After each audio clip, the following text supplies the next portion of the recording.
I tell you a nifty trick. Break off a piece of Ohio kitchen match in the screw hole. Give the thread something to grab onto. Yeah? Because I used the elbows and the knob still fell out. Forget about it. The Sopranos is, at its heart, a family drama. The series mostly revolves around the titular Soprano family, consisting of Tony's immediate family and their extended relatives and friends. The toxic nature of this family is the main source of drama throughout the series. The Sopranos. You go too far. However, not as much attention is paid to the other families that we see on the show, including the DeAngelis line, Carmela's side of the family. This is due to the fact that Carmela's parents, Hugh and Mary, are only occasionally seen on the show. They tend to keep their distance, due to Livia's extremely toxic behavior alienating them from their daughter. We suffered for years under the yoke of that woman. Years! She estranged us from our own daughter. Ruined I don't know how many goddamn Christmases. I don't want to even begin to count. However, even though they are minor characters in the grand scheme of things, there is a question I've always pondered. Why did Hugh DeAngelis seem to like Tony so much? Throughout the show, we see Hugh continually show affection for Tony, even when the other members of his family seem to hate him. But why exactly did Hugh love his son-in-law so much? My son-in-law? Well, whatever. Tony Soprano. Hey.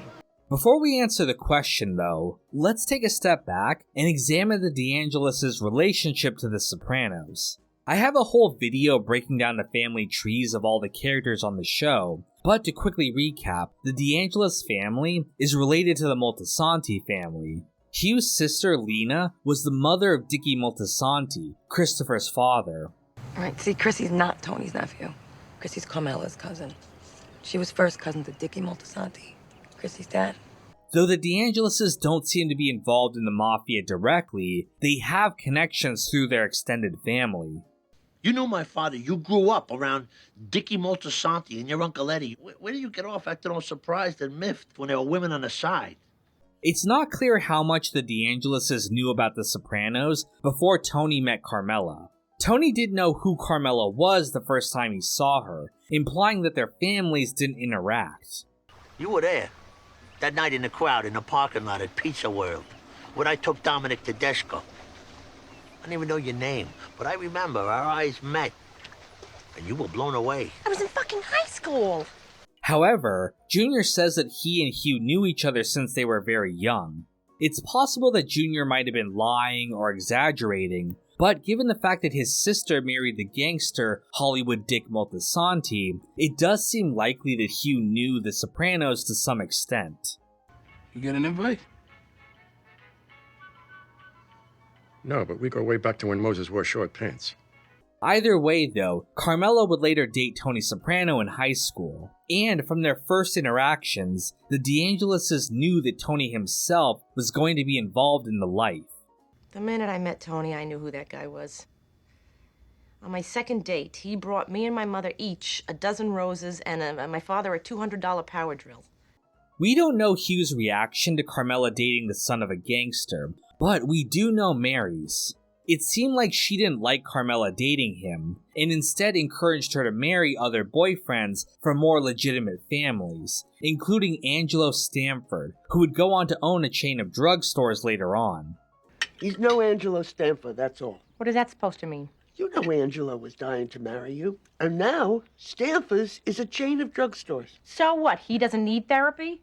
Now, there are many reasons why a mother might not want her daughter to marry a gangster, but it seems like at least part of the reason why is because of Tony's heritage. Mary wanted to be seen as an upper-class Northern Italian, and thus looked down on what she saw as the more low-class Southern Italian Sopranos. All along, it was so that your cultured Italian friends, who were born and raised on Arthur Avenue, I might add, wouldn't meet your Gavone son-in-law. He made us all look like Gavones. However, at least in the current day, Hugh doesn't seem to share his wife's disdain of Tony. In fact, he really seems to enjoy spending time with him. Now, it might seem completely normal for a man to like his son-in-law, but Hugh's affection goes beyond that bond. Even when Carmela was separated from Tony and considering divorce, Hugh is still firmly on Tony's side. Fine, I'll cancel the party. Go right the head ahead, because I'm not coming if the man of the house isn't there. Now, we know that Hugh benefited from his relationship with Tony over the years. Hugh was a contractor, and Tony, through his union control, was able to get him many jobs and permit clearances that he otherwise wouldn't have been able to get. Or maybe you forgot Dad's little strip mall on Route 17 was zoned residential until Tony made a phone call. Bullshit. Oh, really, Dad? The contract you got to do at Sparta High for the hurricane repairs, what, all the other builders were too busy to bid? But I think it goes beyond that. Hugh was always a timid guy. Quiet and mild-mannered, he let his wife walk all over him their entire marriage. Hugh, go to the market, pick up a couple cans of pears. The pears, you want the dough? I'm not even going to answer this time.